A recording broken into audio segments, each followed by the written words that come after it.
2022년도가 되었습니다. 주님의 은혜와 평안이 여러분의 가정 가운데 함께 하시기를 바라고, 또한 주님께서 여러분에게 주신 말씀이 여러분의 삶 가운데 역사되기를 간절히 기원합니다. 흔히 교육을 100년 대계라고 말합니다. 나라의 교육 계획은 100년을 내다보면서 신중하게 잘 준비해야 된다라는 말이지요. 그런데 지난 우리나라의 100년 동안의 교육은 어떠했을까요? 작년에 독일에서 공부하시고 지금 중앙대학교 교수이신 김누리 교수님께서 1919년 임시정부가 수립된 이후 100년 동안의 우리나라의 교육이 어떻게 진행되어 왔는지, 어떤 목표로 이곳까지 왔는지에 대해서 한 방송에서 말했습니다. 이렇게 말했습니다. 지난 100년, 식민지 30년 동안 황국 신민을 만드는 것이 목표였다. 그리고 그 이후 군사독재 40년 동안은 반공전사, 산업전사를 만드는 것이 목표였다. 그 이후 민주정부 30년은 인적자원을 만드는 것이 목표였다라고 말했습니다. 식민지 30년 동안은 일본의 식민지 아래에 있었기 때문에 일본인으로 만들기 위해서 일본 사람들이 황국 신민을 만들기 위한 목표였지요. 해방 이후 군사독재 시대가 되다 보니까 그 당시에 공산당과 냉전체제에 있었기 때문에 반공적인 교육체계 혹은 산업화가 일어났기 때문에 산업전사를 이렇게 교육하였습니다. 이후 민주정부가 들어섰을 때 성숙한 민주시민을 만드는 것이 목표였는 줄 알았는데 그것이 아니라 인적 자원을 만드는 것이 목표였던 것입니다. 왜냐하면 우리나라는 석유 한 방울 나지도 않고, 또한 우리 남한에는 천연 자원이 그렇게 많지가 않습니다. 그러다 보니까 자원이 부족한 국가이기 때문에 우리가 길러낼 수 있는 것은, 우리가 만들어낼 수 있는 것은 인적 자원이다. 그러면서 인적 자원을 만드는 것이 목표였죠. 그래서 당시 교육을 담당했던 국가행정부서인 국가행정기관이 이름이 바로 교육인적자원부였습니다. 문제는 인간을 자원으로 보기 시작했기 때문입니다. 그러다 보니까 인간이 더 좋은 자원이 되려고 우리는 교육을 받았고, 그 아래에서 우리는 더 좋은 자원이 되기 위해서 살인적인 경쟁을 하기 시작했지요. 새벽부터 밤 늦게까지 열심히 좋은 자원이 되기 위해서 공부하고 교육을 받아왔습니다. 그 결과 지금 무엇이 중요한 시대가 되었냐면은 스펙이라는 것이 중요한 시대가 되었습니다. 스펙이 뭔지 알아봤더니 원래는 군사 무기의 지표라고 말합니다. 이 군사 무기가 얼마나 성능이 좋은지, 얼마만큼 멀리까지 나가는지, 얼마만큼 강력한지에 대한 숫자적인 지표가 바로 스펙이라고 말합니다. 근데 그것을 사람에게 지금 사용하고 있는 것이죠. 이 사람이 어떠한 특성을 가지고 있는지, 어떠한 성능을 가지고 있는지, 얼마나 대단하게 나아갈 수 있는지, 그것을 이제 지표로 삼고 숫자로 사람을 매기기 시작했다라는 것입니다. 그래서 젊은이들은 더 좋은 스펙을 쌓기 위해서 밤낮 노력하고 있습니다. 더 좋은 지표를 만들기 위해서, 내가 더 좋은 지표가 되기 위해서 지금 무던히 노력하고 있습니다. 결국에는 도구로서의 인간이 되고 말았던 것이죠.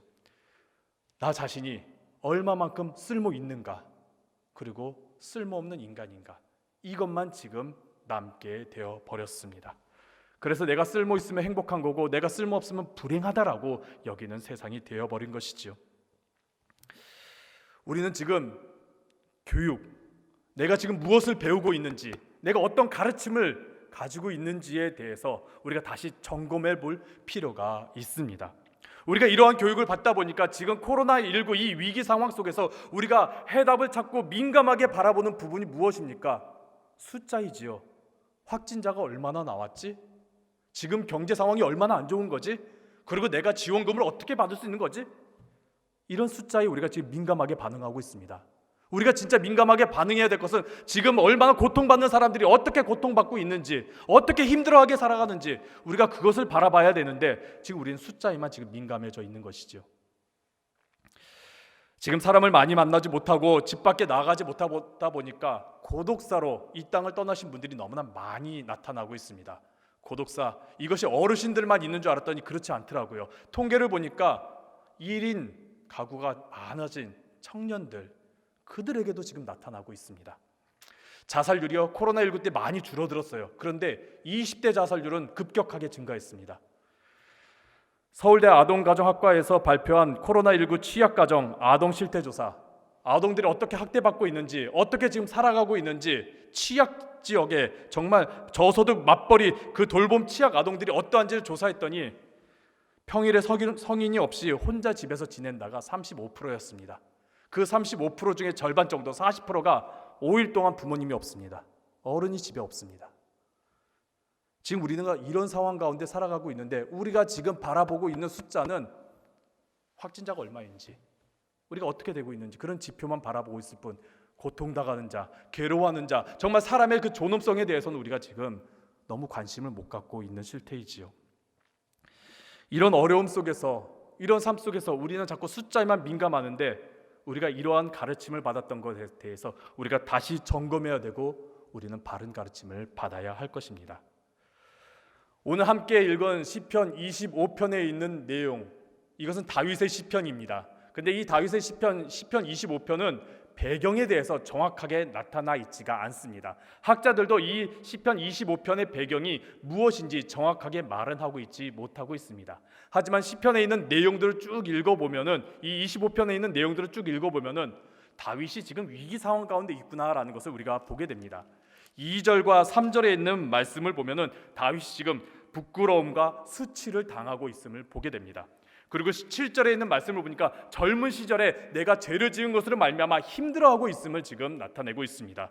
16절에 보니까 자기가 지금 괴롭다, 자신은 지금 외롭다라고 말하고 있고, 17절과 18절에 있는 말씀 보니까 마음이 지금 근심 때문에 힘들다, 공고와 환난이 다가온다라고 지금 말하면서 다윗이 지금 상당히 위기 가운데 있다, 어려움 가운데 있다라는 것을 우리가 보게 됩니다.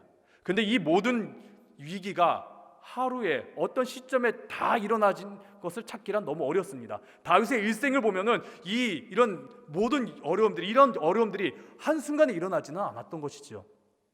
그의 일생 전반을 봤을 때 이런 위기들이 하나씩 등장했던 것이지요. 그러다 보니까 시편 25편에 있는 내용은 다윗이 일생 동안 겪었던 그 어려움들, 그 위기들, 그 힘든 시간들 속에서 다윗이 어떻게 극복하고 이겨냈는지에 대해서 말하고자 하는 시편 이름을 우리가 추측하거나 예측할 수가 있습니다. 그렇다면 다윗이 그러한 위기나 어려움들 속에서 어떻게 이겨냈을까요? 오늘 중요한 내용인 시편 25편 4절과 5절에 있는 말씀을 우리가 함께 읽도록 하겠습니다. 함께 읽겠습니다. 여호와여, 주의 도를 내게 보이시고 주의 길을 내게 가르치소서. 주의 진리로 나를 지도하시고 교훈하소서. 주는 내 구원의 하나님이시니 내가 종일 주를 기다리나이다. 아멘. 어려움과 힘든 시간 속에서 다윗은 기도했습니다. 그 기도의 내용이 주님 내게 가르쳐 주시옵소서. 내게 좀 가르쳐 주시옵소서. 나를 지도해 주시옵소서. 나에게 주님의 길을 보여주시옵소서. 현재 우리는 참 어려움 가운데, 위기 가운데 살아가고 있습니다. 그런데 그런 위기가 우리가 지금 이 순간뿐인가요? 아니지요. 우리가 살아온 일생 동안을 보면은 계속 반복해서 우리에게 어려움이 다가오고 위기가 다가오고 참 힘든 일들이 다가옵니다. 우리는 그럴 때마다 해답을 찾으려고 많이 노력합니다. 지금 코로나19 때에도 이것에 대한 해답을 찾으려고 많은 사람들이 노력하고 연구하고 지금 찾고 있습니다. 그런데 어떤가요? 그 해답이 쉽게 나오던가요? 그렇지가 않습니다. 성경을 보면 많은 인물들이 위기가 왔을 때 그 해답을 찾으려고 무던히 노력을 합니다. 어떤 이들은 강대국에게 찾아가서 지원을 받고 의존하는 모습을 보이고 있습니다. 어떤 이들은 주변에 있는 지혜자들을 찾아가서 자문을 구하기도 합니다. 어떤 이들은 자신의 힘을 가지고 이 문제를 해결하려고 합니다. 그렇다면 다윗은 어떠했을까요? 다윗 역시 위기가 왔을 때, 어려움이 왔을 때 자신의 힘으로 뭔가를 하려는 모습은 있었습니다. 하지만은 결국에 가서는 한 가지 방법을 택합니다. 그것이 무엇입니까? 하나님을 찾는 것이죠. 우리 함께 오늘 본문의 15절에 있는 말씀, 시편 25편 15절에 있는 말씀을 우리 함께 읽어보도록 하겠습니다. 내 눈이 항상 여호와를 바라봄은 내 발을 그물에서 벗어나게 하실 것임이로다. 이 말씀을 쉬운 성경으로 보면 좀 더 정확한 표현을 우리가 알 수 있습니다. 우리 함께 쉬운 성경에 있는 말씀을 함께 읽어보도록 하겠습니다. 내가 언제나 여호와를 바라봅니다. 왜냐하면 내가 덫에 걸리지 않도록 막아주실 분이 주님밖에 없기 때문입니다. 다윗은 모든 어려움들 속에서, 고난 속에서, 고통 속에서 해답은 주님밖에 없음을 그는 고백했습니다. 다윗은 오직 하나님만이 해답을 가지신 분이시기에 하나님을 찾고 하나님께 기도했던 것이지요. 그렇다면 그 기도의 내용이 무엇이었을까요? 오늘 본문에 보니까 세 가지로 나타나는데, 하나는 주님, 나에게 주님의 길을 보여주시옵소서. 두 번째는 주님, 주님의 길을 내게 가르쳐 주시옵소서. 세 번째는 주님, 나에게 진리의 말씀으로 지도하여 주시옵소서. 우리가 이 세 가지를 함께 나눠보도록 하겠습니다. 지금 코로나로 어떤 여러 가지 어려움으로 고민되고 있을 이때에 우리가 하나님께 기도해야 될 내용, 하나님, 내게 주님의 길을 보여주시옵소서. 하나님, 내게 주님의 길을 가르쳐 주시옵소서. 하나님, 내게 진리의 말씀으로 지도하여 주시옵소서. 이 세 가지에 대해서 함께 나눠보도록 하겠습니다. 첫 번째, 주님의 길을 내게 보여주시옵소서. 주님께서 우리에게 어떤 길을 보여주실까요? 구약과 신약의 한 말씀을 가지고 함께 찾아보도록 하겠습니다. 시편 16편 11절에 있는 말씀입니다. 주께서 생명의 길로 내게 보이시리니 주의 앞에는 기쁨이 충만하고 주의 우편에는 영원한 즐거움이 있나이다. 사도행전 2장 28절에 있는 말씀 우리 함께 읽어보도록 하겠습니다. 함께 읽겠습니다. 주께서 생명의 길을 내게 보이셨으니 주 앞에서 내게 기쁨이 충만하게 하시리로다 하셨으므로. 아멘. 하나님께서 우리에게 보여주실 길, 내게 보여주실 길은 생명의 길입니다. 신명기와 예레미야서를 보면은 하나님께서 우리에게 보여주신 길이 있습니다. 특별히 우리에게 두 가지 길이 있다고 말합니다. 하나는 생명의 길이 있고 하나는 생명이 아닌 사망, 죽음, 저주의 길이 있다고 말합니다. 이 두 길에서 하나님께서 우리에게 보여주시는 길은 생명의 길입니다. 생명의 길이 바로 주님께서 우리에게 보여주시는 주님의 길이고, 그 길은 바로 말씀의 길입니다. 왜냐하면 말씀으로서 우리에게 알려주시기 때문입니다. 그리고 그 말씀의 길은 결국에는 예수 그리스도의 길인 것이지요. 그래서 예수님께서는 요한복음 14장 6절에서 이렇게 말씀하셨지요. 예수께서 이르시되 내가 곧 길이요 진리요 생명이니 나로 말미암지 않고는 아버지께로 올 자가 없느니라. 우리에게 보여주실 주님의 길이 바로 예수의 길이라는 것이죠. 생명의 길입니다.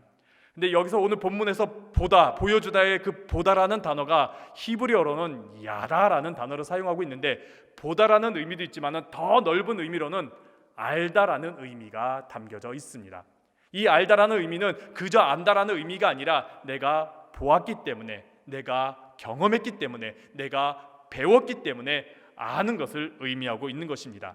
그래서 즉 주님 내게 길을 보여주시옵소서라는 것은 주님의 길을 내가 보게 하여 주옵소서, 내가 보고 체험하고 경험하고 그리고 배워서 알게 하여 주시옵소서라는 그런 간구의 내용입니다. 미국에서 30년 동안 학생들을 가르쳐서 정말 잘 가르쳐서 미국에서 우수 교사상을 여러 번 수상하신 분이 있습니다. 빌 스무트라는 선생님입니다. 이 빌 스무트라는 선생님이 미국의 많은 선생님들, 특별히 우수교사상을 받고 정말 훌륭하다라고 평가받는 선생님들 51명을 찾아갔습니다. 그래서 그들과 함께 인터뷰를 했던 내용을 책으로 담았는데, 그 책의 제목이 가르친다라는 것은입니다. 그 책을 보면 원제는 바로 위대한 선생님들과의 대화입니다. 훌륭한 51명의 선생님들은 이랬습니다. 초등학교 선생님들도 계셨고요, 대학 교수도 있었습니다. 그리고 운동선수 코치도 있었고요, 그리고 군인 교관도 있었고, 소방관 훈련관도 있었고요, 그리고 대통령의 멘토도 있었고, 그리고 교도소에 수감한 수감자들을 교육하는 교육자도 있었고, 심지어 서커스단에서 그 고개사들을 훈련시키는 교관도 있었습니다. 이런 많은 사람들을 인터뷰하면서 가르침이란 무엇인가라는 것을 알아가던 도중에 빌 스무트에게 가장 인상 깊었던 선생님이 한 분 있었다고 말합니다. 그분이 누구냐? 펜싱 코치인 아서 레이라는 사람입니다.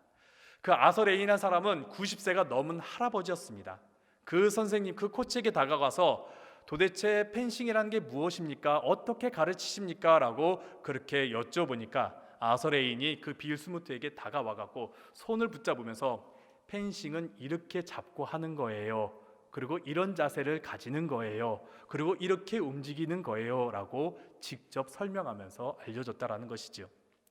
어떻게 해야 이기는 건지, 어떻게 해야지 정말 강력한 공격을 하는 건지, 그리고 펜싱이란 건 무엇인지에 대한 장황한 설명 그런 것 잊지 않고 그저 다가와갖고 손을 붙잡으면서 이렇게 하는 거예요 라고 가르쳤다라는 것이죠. 그러면서 빌스무트가 말합니다. 그가 가르친 이후에 내 몸 안에 그의 가르침의 흔적들이 남아있더라. 그의 체온이 남아있고 그의 가르침이 내 몸에 습득되어 있더라 라고 말합니다. 그러면서 아서레인이 가르침에 대해서 이렇게 말합니다. 가르침에서 가장 큰 문제와 적은 무엇이냐면 속도입니다. 너무나 빠르게 많은 정보를 알려주면 오히려 그건 독이 됩니다 라고 말합니다.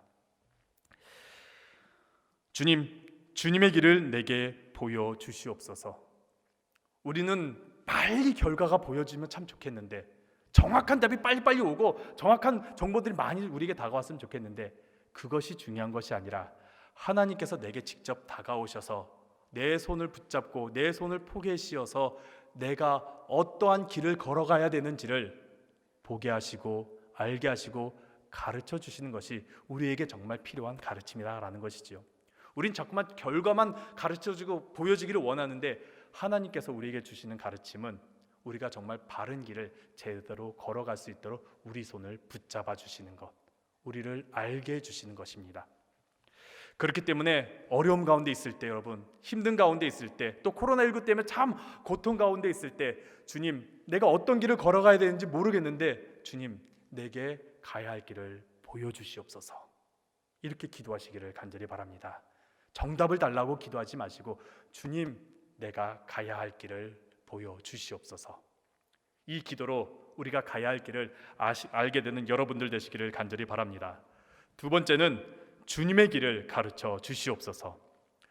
가르침이란 것은 무엇일까요? 국어사전적인 의미를 보니까 가르침이란 사람이 살아가는데 필요한 기술, 지식, 도리를 알게 하는 것이라고 말합니다. 배움을 통해서 혹은 경험을 통해서 배우는 것이 바로 가르침이라고 국어사전에서 말합니다. 히브리어에서 가르침이라는 단어가 있는데, 오늘 본문에서 사용하는 가르침이라는 단어는 히브리어로 라마드라는 단어를 사용하고 있습니다. 그런데 이 단어는 항상 따라오는 게 무엇이냐면은 하나님의 말씀이 따라옵니다. 즉 가르친다라는 것은 늘 하나님의 말씀이 따라오면서 하나님의 말씀을 가르친다라는 것을 의미하고 있습니다. 그래서 주의 길을 가르치소서, 이 말은 어떤 뜻이냐? 주님의 길을 말씀으로 내가 배우게 하여 주시옵소서. 주님, 내가 가야 될 주님의 길을 말씀으로 내가 깨닫게 알게 가르쳐 주시옵소서라는 겁니다. 우리 미가서 4장 2절에 있는 말씀을 함께 읽도록 하겠습니다. 함께 읽겠습니다. 곧 많은 이방 사람들이 가며 이르기를 오라 우리가 여호와의 산에 올라가서 야곱의 하나님의 전에 이르자. 그가 그의 도를 가지고 우리에게 가르치실 것이니라. 우리가 그의 길로 행하리라 하리니 이는 율법이 시온에서부터 나올 것이요 여호와의 말씀이 예루살렘에서부터 나올 것임이라. 아멘. 하나님께서 우리에게 가르쳐 주시는 것은 주님의 말씀으로서 우리에게 가르쳐 주십니다. 그렇다면 우리가 왜 하나님의 말씀을 배워야 할까요? 우리가 도대체 왜 하나님의 이 말씀의 가르침을 배워야 하는 것일까요? 한 역사자가 이런 말을 했습니다. 우리가 왜 역사를 배워야 할까요? 우리가 굳이 왜 역사를 배워야 하는 것일까요? 그 이유는 잘못된 역사가 되풀이 되지 말아야 하기 때문입니다. 문제 있었던 역사들, 잘못된 역사들, 악한 역사들이 다시 되풀이 되지 않기 위해서 우리가 역사를 배우는 것입니다 라고 역사학자가 말했습니다. 마찬가지입니다. 우리도 하나님의 말씀을 배우는 이유, 하나님께서 우리에게 말씀으로서 가르쳐 주신 이유가 무엇입니까? 우리가 다시 죄인으로 빠지지 않기 위해서이지요. 하나님의 말씀이 진리의 말씀이기 때문에 맞습니다. 하나님의 말씀이 생명의 말씀이기 때문에 맞습니다.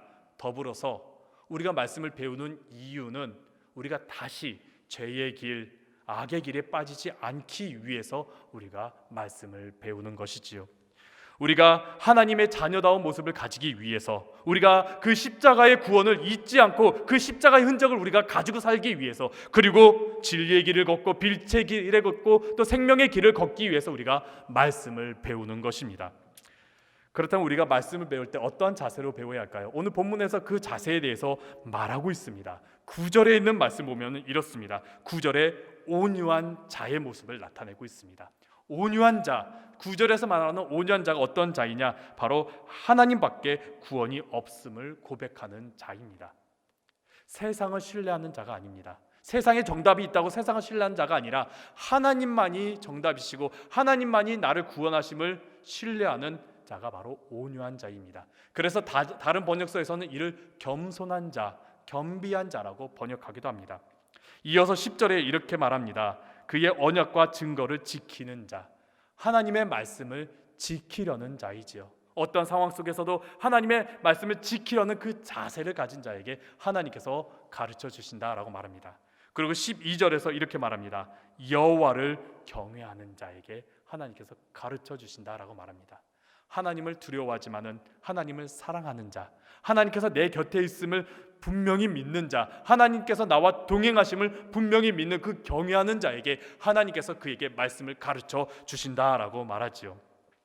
우리가 이렇게 하나님만이 오직 나의 구원자이심을 믿고 또 하나님만이 나를 인도하신 자라는 걸 믿고 또 하나님의 말씀을 지키려는 자세를 가지고 또 하나님을 경외하는 그런 모습을 가질 때에 하나님께서 우리에게 말씀을 가르쳐 주십니다. 우리가 그 자세를 가지시기를 간절히 바랍니다. 우리가 말씀을 배울 때 또 우리가 말씀을 들을 때 주님만이 나의 구원이십니다. 세상이 정답이 아니라 하나님만이 정답이십니다라는 그 믿음으로 배우시기를 바랍니다. 더불어서 내가 이 말씀을 지켜야지, 내가 이 말씀을 실천해야지, 그런 믿음으로 그 가르침을 배우시길 바랍니다. 무엇보다 하나님을 경외하는 마음으로 말씀을 배우시기를 간절히 바랍니다. 세 번째입니다. 주님의 진리로 나를 지도하소서.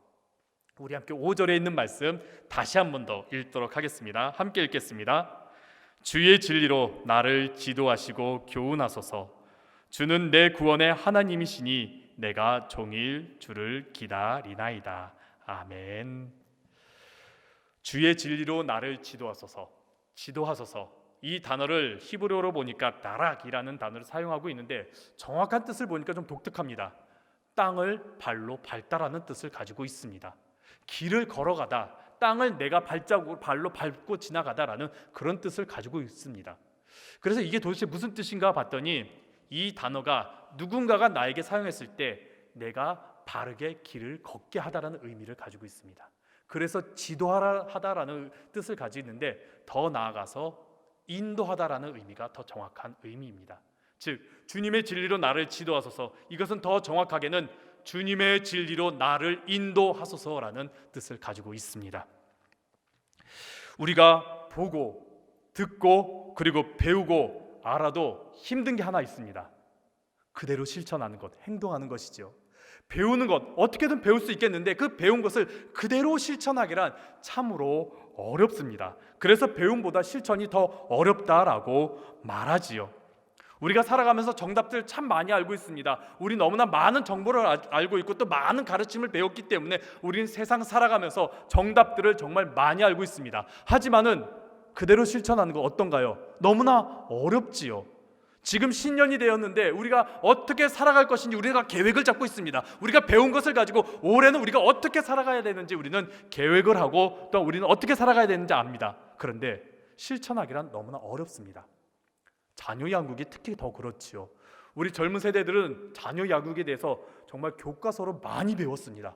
인터넷 정말 많이 배웠습니다. 우리 정말 많이 배웠어요. 근데 삶의 현장에서는 그대로 나타내기 너무나 어렵더라고요.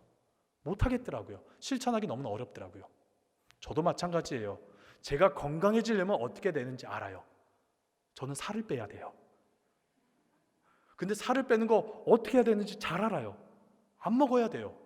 운동해야 돼요. 근데 그게요, 안 돼요.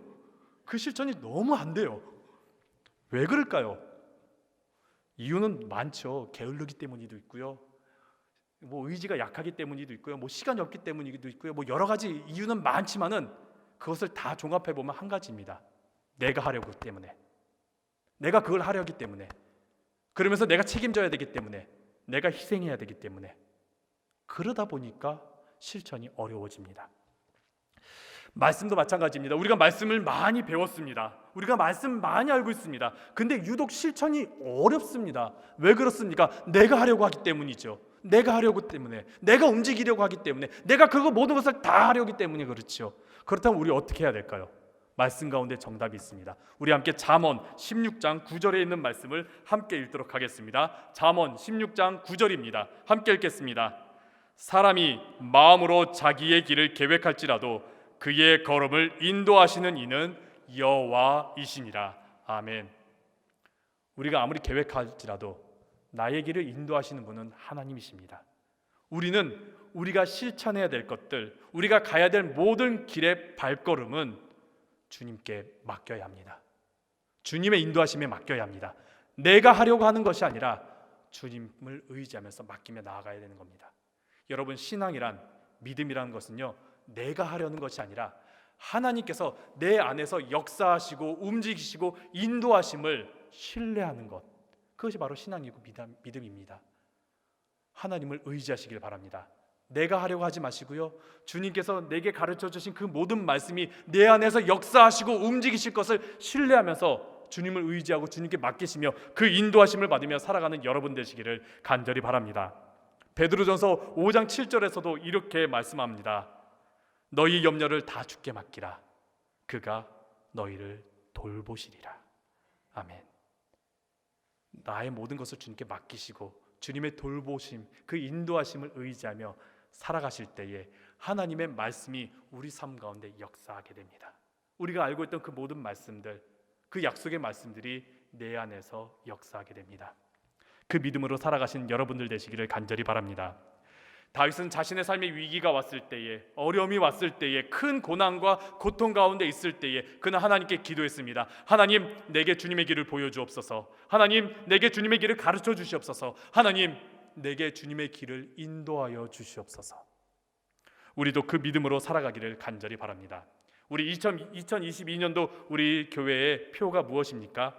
배우고 확신한 일에 거하라. 우리가 주님의 말씀을 배울 때에 주님의 길을 보여주옵소서. 주님의 길을 가르쳐 주시옵소서. 그리고 내가 그 안에 확신한 일에 거할 때 주님 나를 인도해 주시옵소서. 그 믿음으로 올 한 해 주님의 말씀을 붙잡고 주님의 가르침을 따라 살아가는 여러분 되시기를 간절히 바랍니다.